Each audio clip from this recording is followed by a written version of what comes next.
குடும்பத்தின விழா, இது நம்ம குடும்பத்தின விழா.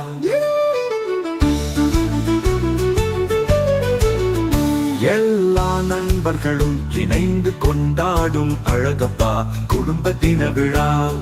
50s முதல் 80s வரை எல்லாம் குதித்து விளையாடுவோம், ஆடிப்பாடி மகிழ்ந்திடுவோம்.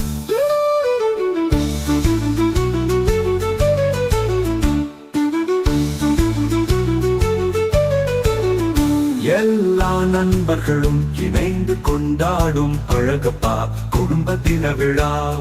50s முதல் 80s வரை எல்லாம் குதித்து விளையாடுவோம், ஆடிப்பாடி மகிழ்ந்திடுவோம்.